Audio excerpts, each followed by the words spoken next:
He didn't forget her birthday. He remembered it well enough to give it to another woman. By 7 o'clock that evening, Claire Whitman had set the dining table for two in the quiet glow of their home in Greenwich, Connecticut, the kind of house people slowed down to admire but never knew felt cold from the inside. The white linen runner lay perfectly straight beneath two crystal glasses, two silver forks, two folded napkins, and one small vanilla cake from the bakery Daniel used to stop by when they were still renting a one-bedroom apartment and counting quarters for gas. On top of the cake, in soft gold icing, were the words "Happy Birthday, Claire." She had written the note herself when she ordered it, because after 12 years of marriage, she had learned not to leave tenderness in Daniel's hands and expect it to come back unbroken. She wore a simple champagne dress, the one he once said made her look like the first warm light after winter. At 6:30, she had checked the oven. At 6:45, she had touched up her lipstick. At 7, she had placed his favorite bourbon beside his plate. By 8, the candles had burned lower. By 9, the food had gone from warm to tired. By 10, the house had become so silent she could hear the refrigerator hum from the kitchen and the distant sound of tires passing over wet pavement outside. Daniel had not called. Not a text. Not a delay. Not even the polished kind of lie he used when he wanted to be forgiven before he confessed anything. Claire sat across from his empty chair and watched the candlelight tremble against the window, reflecting her own face back at her, calm but pale, like a woman waiting beside a door she already knew would not open. Then her phone lit up. It was not from Daniel. It was a tag video from someone at the Meridian Room, the rooftop restaurant in Manhattan where Daniel had proposed to her years ago with shaking hands and a ring he could barely afford. In the video, Daniel Whitman stood beneath soft amber lights, smiling in a navy suit, one hand at the lower back of Vanessa Cole as a waiter carried out a cake with sparklers on top. Vanessa laughed, touching the diamond necklace at her throat, the same necklace Daniel had told Claire was delayed in shipping when she noticed the charge on their account 3 weeks earlier. The caption across the screen read, "To the woman who makes me feel alive again." Claire stared at it without blinking. Around Daniel, people clapped. Vanessa leaned toward the cake as if the whole night belonged to her. But it was not Vanessa's birthday. It was Claire's. For a moment, the only sound in the house was the thin, pretty melody of the video playing through her phone speaker. Then it ended, freezing on Daniel's smile. Claire did not throw the phone. She did not scream his name into the walls. She did not call him, did not ask why, did not give him the gift of hearing her break. She simply turned the screen face down on the table, picked up the silver cake knife, and cut herself a neat slice of birthday cake. The frosting was too sweet. The sponge was soft. The candle smoke still hung faintly in the air, curling upward like something leaving. She took one bite, then another, sitting in the chair he had left empty, in the dress he would not see, under the chandelier he had chosen because he said success should sparkle. At 10:37 p.m., Claire stood, carried both untouched plates into the kitchen, and rinsed them clean. Then she walked upstairs to the study, opened the bottom drawer of the walnut desk, and removed a white envelope she had signed 3 days earlier. Inside were divorce papers, already reviewed by her attorney, already marked where Daniel would need to place his name. She laid the envelope beside the cake box, wrapped it with a silver ribbon from the gift drawer, and placed a small card on top. Her handwriting was steady. "Happy birthday to me." By midnight, the candles were out, the house was dark, and Claire Whitman finally understood that the loneliest night of her marriage was not the night Daniel chose another woman. It was the night she realized she no longer needed him to choose her. Before Daniel Whitman ever learned how to walk into a room like he owned it, Claire had watched him practice confidence in the reflection of a cracked bathroom mirror. Back then, their apartment in Stamford was barely 700 square feet, with old radiators that hissed through the winter and kitchen cabinets that never closed quite right. Daniel had one navy suit, 2 dress shirts, and a dream he carried like a flame cupped between both hands. Claire was 26 then, working at a small interior design firm during the day and coming home at night to help him build proposals for a logistics company no bank wanted to trust. She remembered the smell of printer ink at 2 in the morning, the blue light of his laptop on their thrift store table, the way Daniel would rub his eyes and say he was not sure he was good enough. Claire never answered with speeches. She would slide a fresh cup of coffee beside him, straighten the pages, and say, "You are tired, not finished." When his first investor meeting came, she sat in their used Toyota outside the building for 3 hours because he said knowing she was nearby made him less afraid. When payroll fell short during the first year, she sold the thin gold bracelet her mother had left her, then told Daniel she had found extra savings because she knew pride could bruise even when love meant well. He cried that night in their tiny kitchen, holding her hands like they were the only steady thing in his world, promising that when the company finally made it, every door that opened for him would open for her too. For a while, Claire believed him. She believed him when he kissed her forehead over takeout dinners eaten from cardboard boxes. She believed him when they signed the first lease for Whitman Logistics, and he wrote her name beside his on the early formation papers because her credit history helped secure the loan. She believed him when he said success would never change the way he looked at her. But money did not arrive all at once. It came quietly at first, then faster, then loud enough to drown out the old promises. The rented apartment became a colonial house with a circular driveway. The used Toyota became a black Range Rover. The late-night coffee became catered lunches in glass conference rooms where Daniel introduced Claire as his wife with one hand resting lightly on her back, like a man presenting something tasteful but not necessary. He stopped asking what she thought of a room before signing the lease. He stopped bringing her to meetings. He stopped saying ours. The word became mine so gradually that Claire almost missed the moment it happened. My company, my clients, my schedule, my reputation. When she mentioned returning to design full-time, he told her the timing was complicated. When she brought fabric samples home for a small project, he smiled at them as if they were a hobby. When she stood beside him at charity dinners, he praised Vanessa Cole's ambition from across the table, while Claire sat with her napkin folded in her lap and the old bracelet missing from her wrist. Vanessa had entered their life as a marketing consultant with polished hair, bright laughter, and the talent of making Daniel feel like the version of himself he wanted photographed. She never spoke loudly enough to be rude. She only tilted her head when Claire talked, only touched Daniel's sleeve for half a second too long, only said things like, "You must be so proud of him," as if Claire had been an audience member instead of the woman who helped build the stage. Daniel liked that. He liked being admired without being remembered. He liked a woman who did not know about the overdue notices, the cheap coffee, the nights he had whispered that he was scared. Claire carried the history he wanted to outgrow, and by the time they moved into the Greenwich house, he had begun treating her love like old furniture, expensive to replace, but easy to stop noticing. Yet Claire noticed everything. She noticed when his phone turned face down during dinner. She noticed when his shirts came home with unfamiliar perfume in the collar. She noticed when he laughed at messages but answered her questions with the flat patience of a man waiting for silence. Still, she did not beg. She did not compete. She simply began gathering herself in quiet pieces, like a woman folding clothes before a storm no one else could see. Morning came into the Greenwich house like an unwanted witness, pale and clean against the windows, touching the empty wine glasses, the untouched place setting, and the silver ribbon around the white envelope. Claire had left beside the cake box. She had not slept much, but she had not spent the night crying either. She had moved through the hours with a strange, quiet precision, washing the dishes, folding the linen napkins, placing Daniel's bourbon back in the cabinet, and setting the dining room exactly as he would expect to find it, except for the gift waiting at the center of the table. At 7:18 a.m., she heard the garage door open. The sound rolled through the house with the old familiarity of a life she had once loved, and for one soft second, her hand paused on the edge of her coffee mug. Then the kitchen door opened, and Daniel walked in wearing the same navy suit from the video, his tie loosened, his hair still perfectly combed in that careless way he paid a barber $200 to create. He smelled faintly of expensive cologne and city rain. There was no panic in his face, no apology ready, only the mild irritation of a man who expected a difficult conversation and believed he could outwait it. He stopped when he saw Claire seated at the dining table in a cream sweater and dark slacks, her hair pulled back, her coffee untouched, her expression so calm it made the room feel colder. His eyes moved to the cake, then to the envelope, then back to her. For a moment, he said nothing.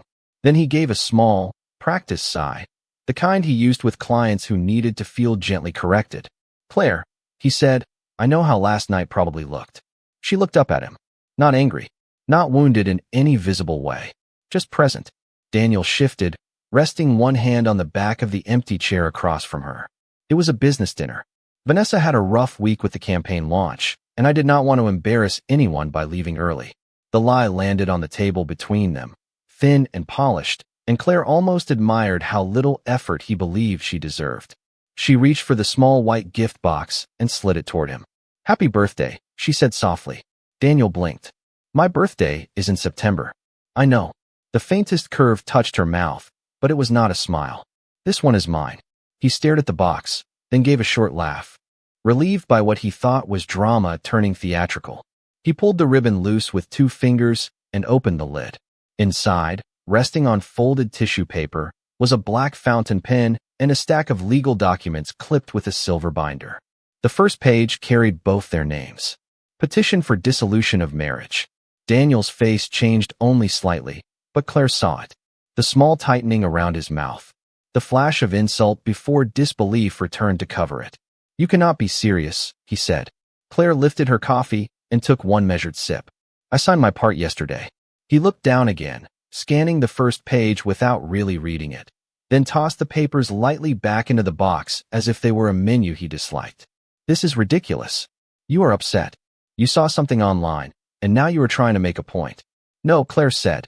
"I finished making my point last night when I ate my birthday cake alone." That made him look at her more closely. For years, Daniel had known how to handle her sadness.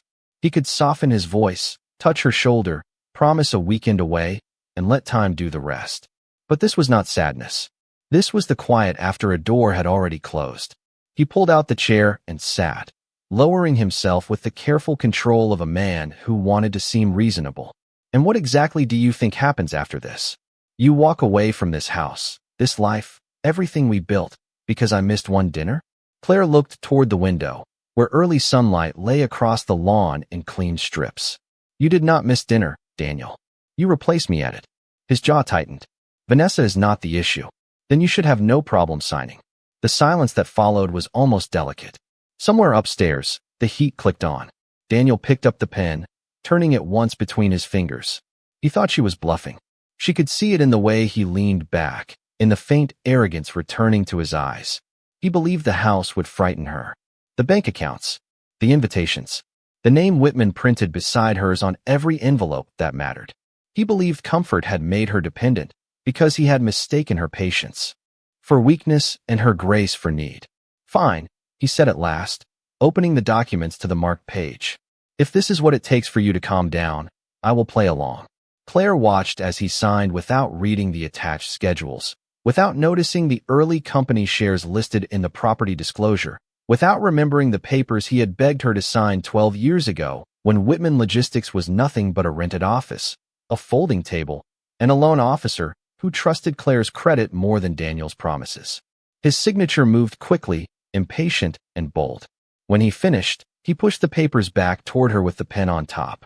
"There," he said. "Feel better?" Claire gathered the documents, aligned the edges carefully, and placed them back into the envelope.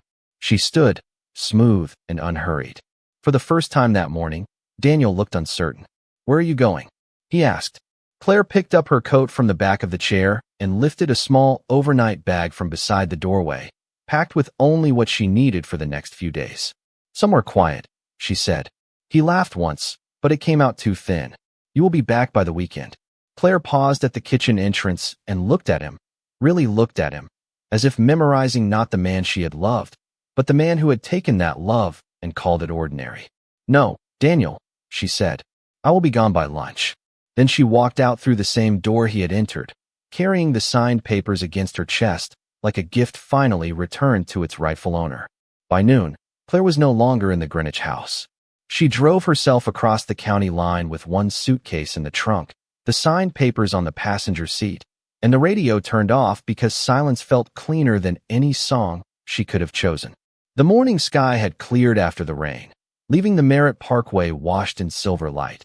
And for the first time in years, there was no one asking where she was going, no one calling to say she had misunderstood, no one filling the air with excuses polished enough to pass for regret. She checked into a small boutique hotel near downtown Stamford, not because it was grand, but because the room had white curtains, a quiet desk, and a window that faced east.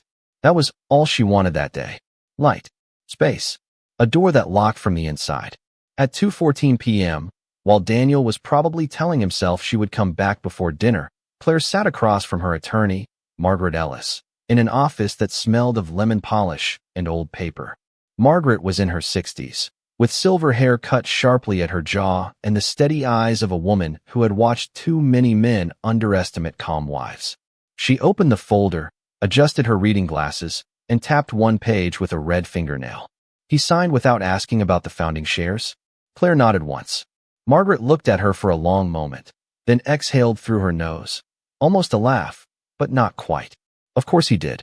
The shares had been there since the beginning, buried in the paperwork of Whitman Logistics like a seed Daniel forgot, because it had been planted before the harvest looked impressive.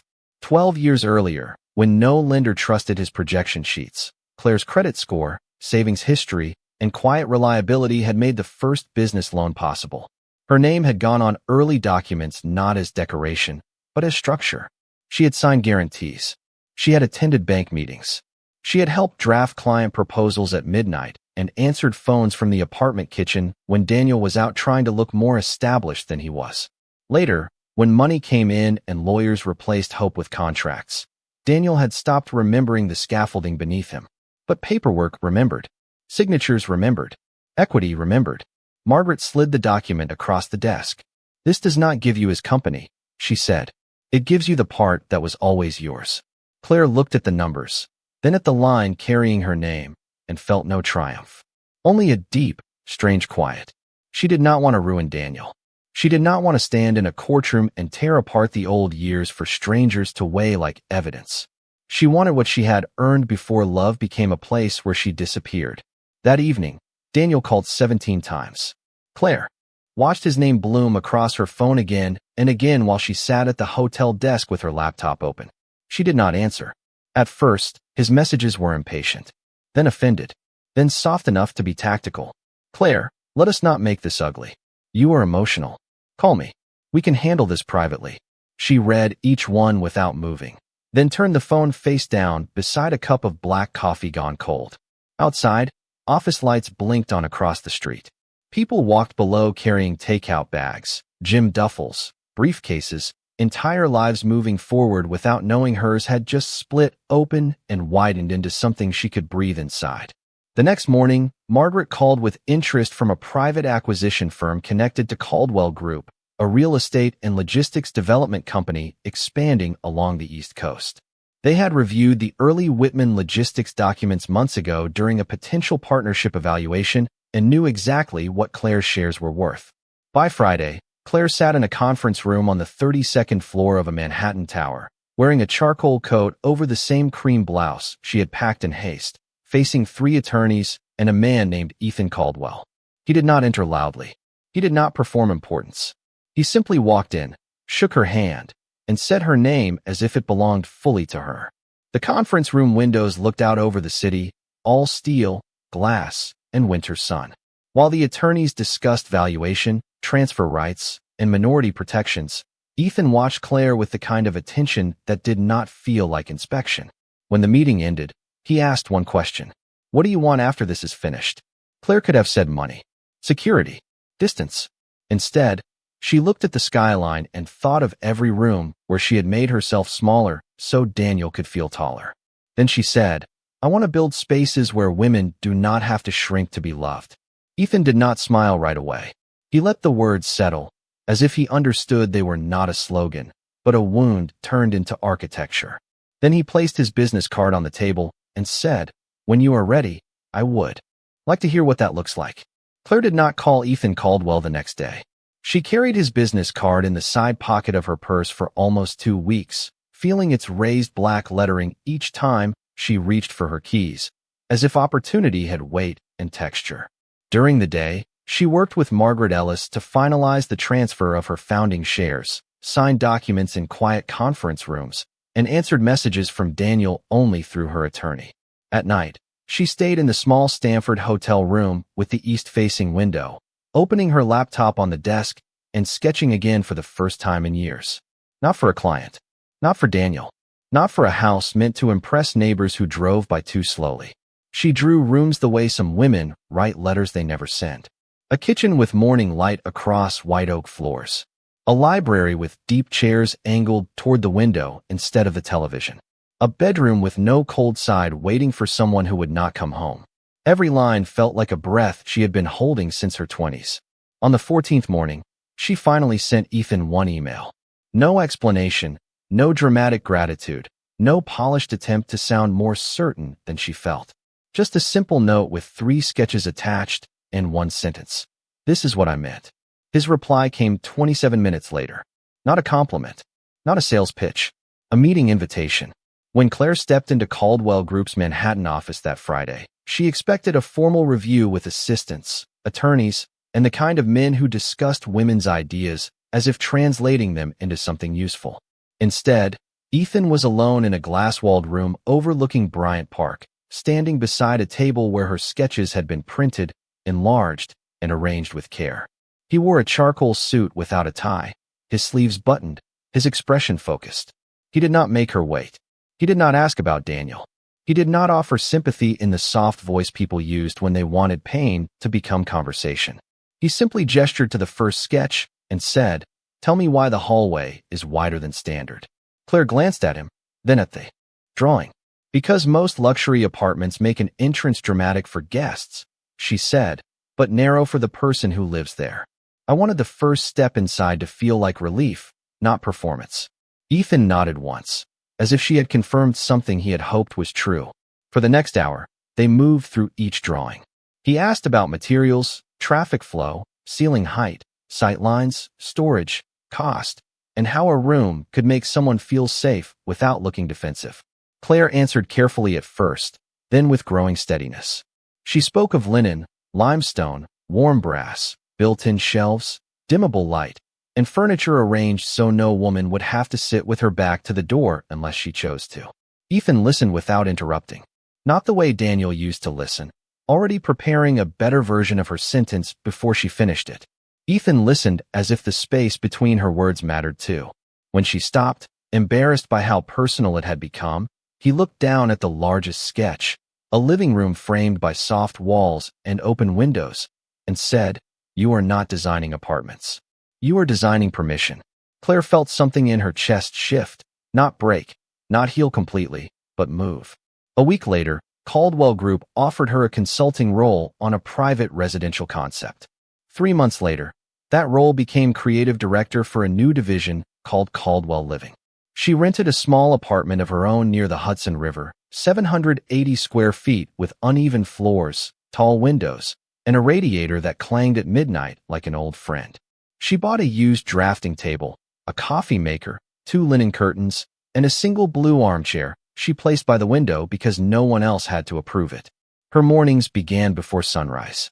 Coffee first, then sketches, then meetings in rooms where people used her last name without attaching Daniel's to it. Claire Whitman became a signature on presentation boards, then a name whispered through design circles, then the woman behind the most anticipated residential launch Caldwell Group had attempted in a decade. Ethan never rushed her into closeness. He walked beside her in the clean distance of respect, opening doors without making a performance of it, sending notes about marble samples, not flowers, trusting her judgment in front of investors who were used to being convinced by louder voices. Somewhere in those months, Claire stopped checking whether Daniel had called.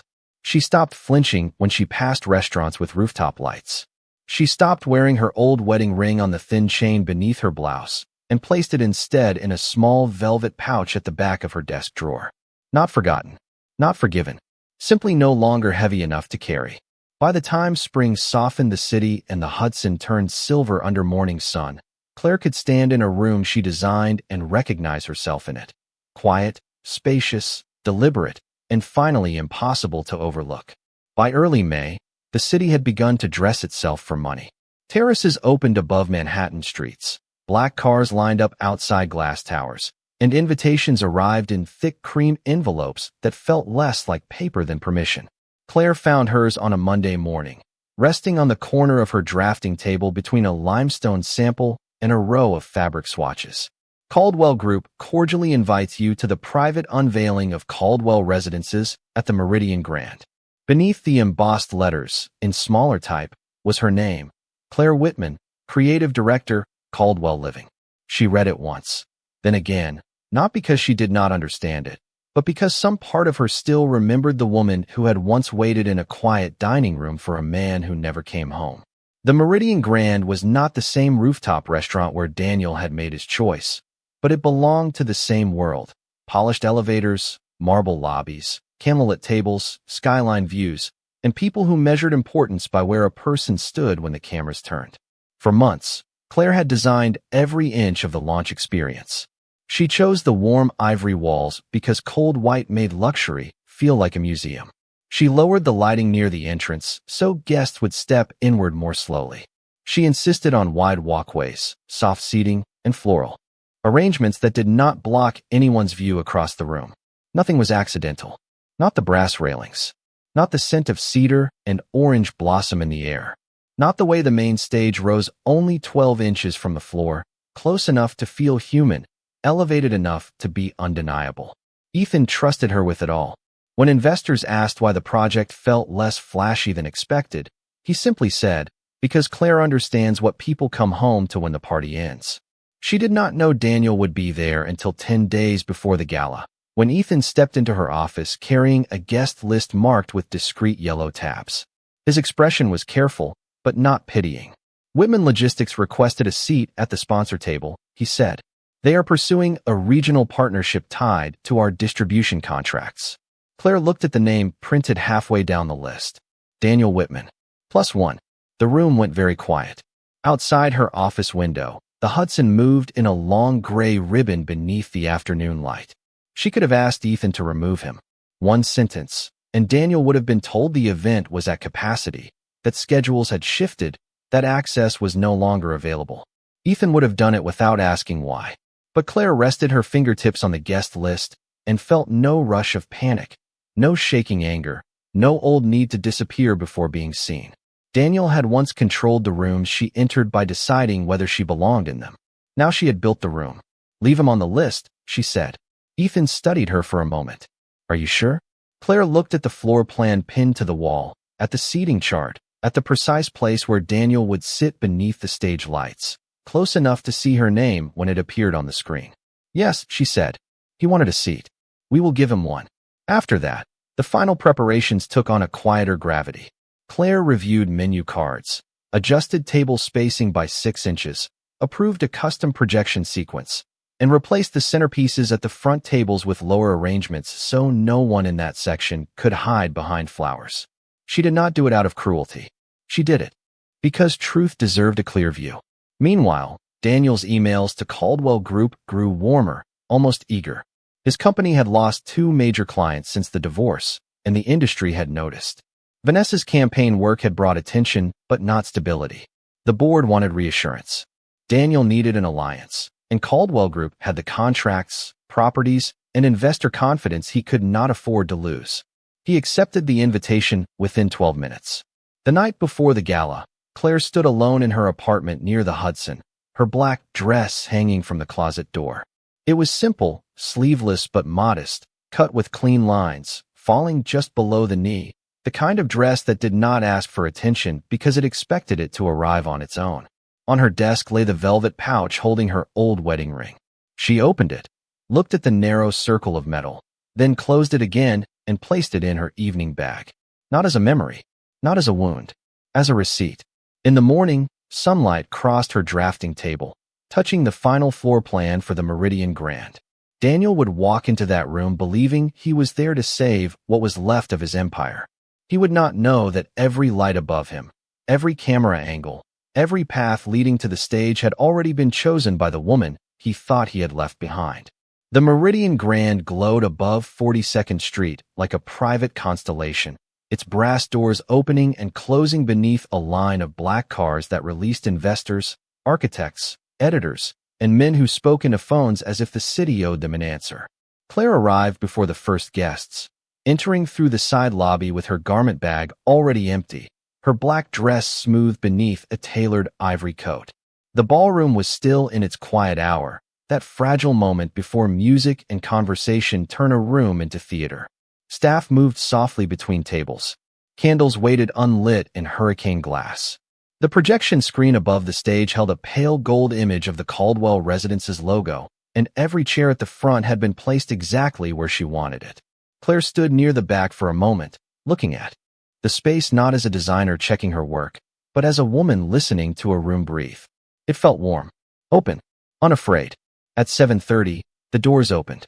The first wave of guests came in under amber light, their voices rising in polished layers. Ethan moved through the room with calm precision, greeting partners and donors without ever losing track of where Claire stood. He did not hover. He did not announce her before it was time. He simply gave her the kind of respect that allowed her to take up her own space. Then, at 7:52, Daniel arrived. Claire saw him before he saw her.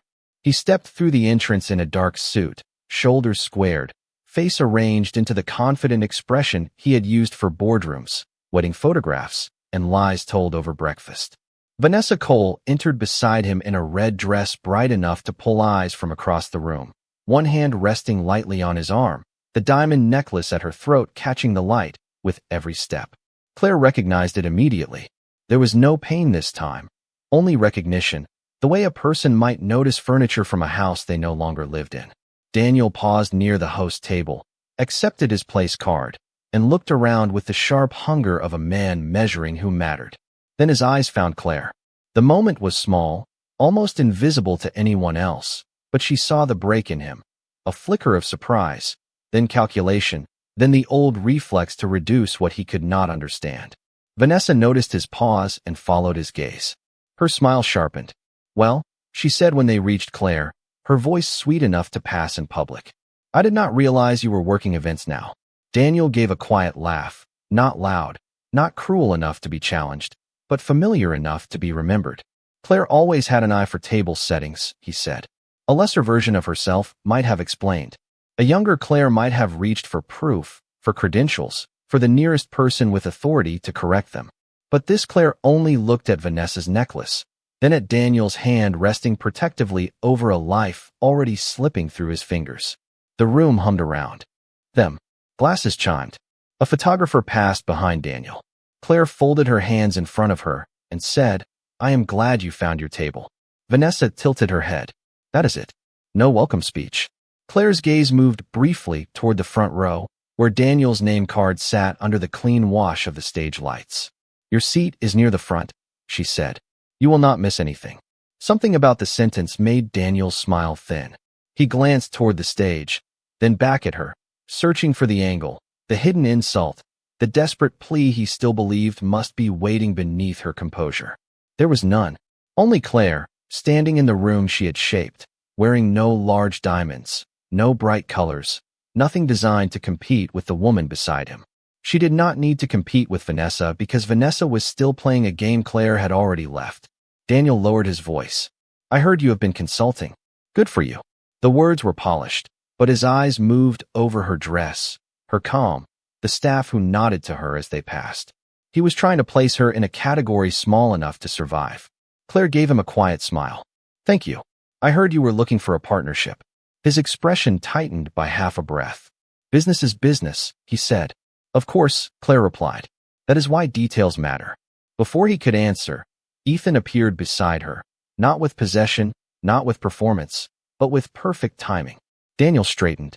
Vanessa's fingers tightened lightly around his sleeve. Ethan extended his hand to Daniel first, polite and unreadable. "Mr. Whitman, we are pleased you could join us." Daniel shook his hand with the eager control of a man who needed the room more than the room needed him. "Mr. Caldwell, thank you for having us." Ethan then turned slightly toward Claire, and the entire balance of the conversation changed without a single raised voice. "Claire," he said, "the production team is ready when you are." Daniel looked from Ethan to Claire. Vanessa stopped smiling. Claire nodded once, then picked up the slim leather folder resting on the cocktail table beside her. As she passed Daniel, the scent of cedar and orange blossom moved through the air, the exact fragrance she had chosen for the evening. He watched her walk toward the stage, not to adjust flowers, not to check a menu, not to vanish into the background, but to take her place at the center of the room. For the first time since she left him, Daniel Whitman did not look amused. He looked uncertain. The lights dimmed at precisely 8:30, not suddenly, but with the slow confidence of a room being asked to pay attention. Conversations softened first at the edges, then disappeared beneath the low opening notes of a string arrangement Claire had chosen because it did not beg for emotion, it made space for it. Across the ballroom, candles glowed in clear glass. The scent of cedar and orange blossom moved through the warm air, and the skyline beyond the windows glittered like it had been placed there for evidence.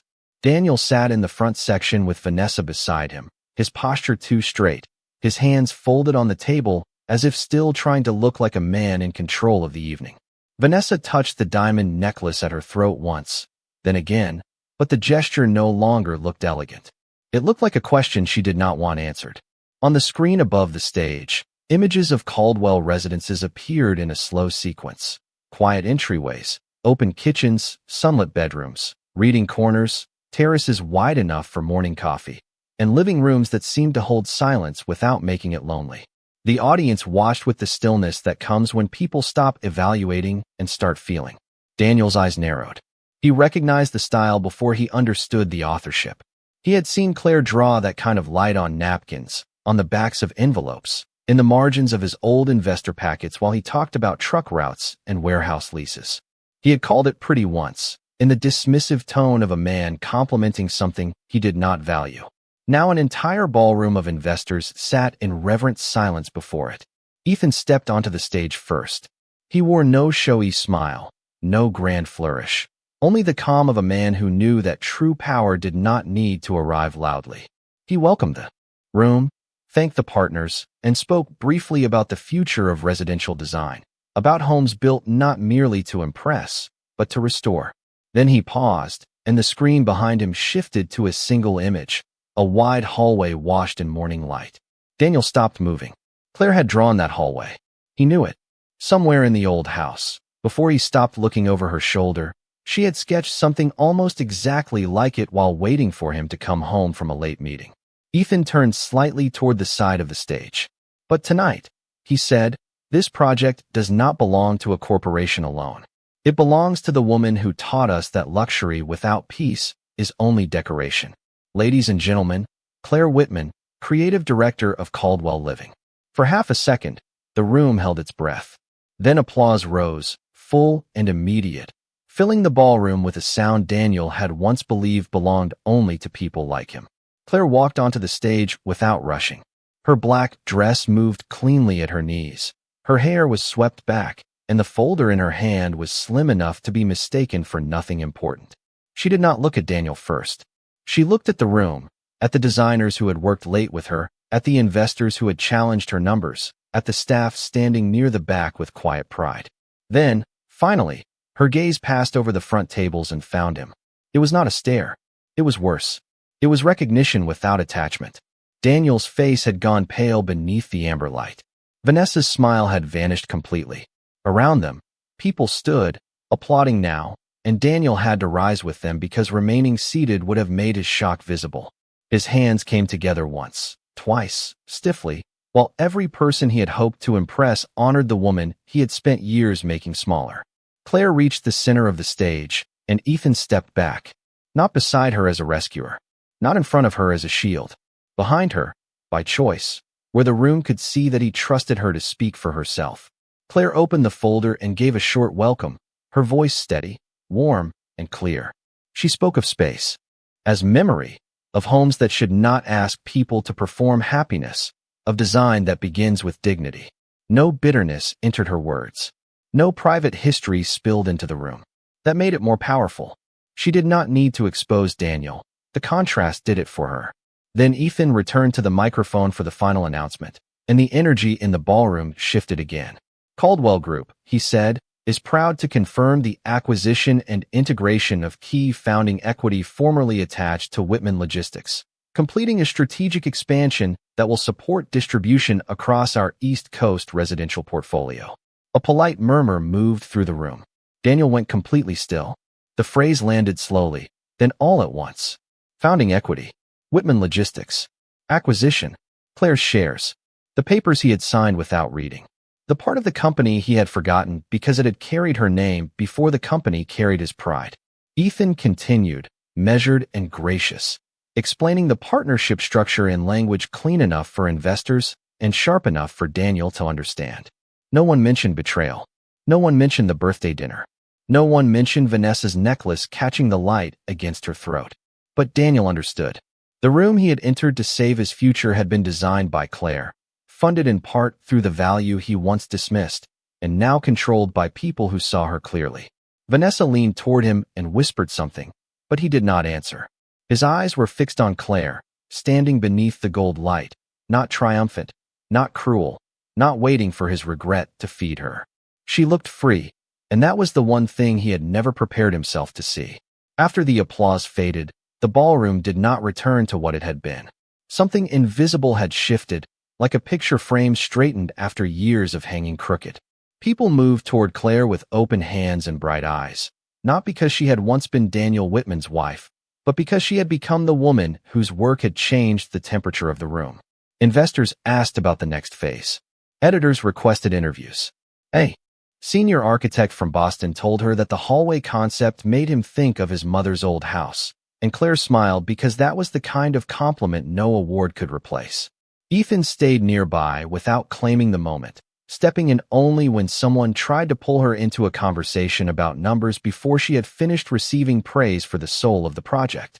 Across the ballroom, Daniel remained near his table, surrounded by the very people he had come to impress, yet somehow outside the circle of importance.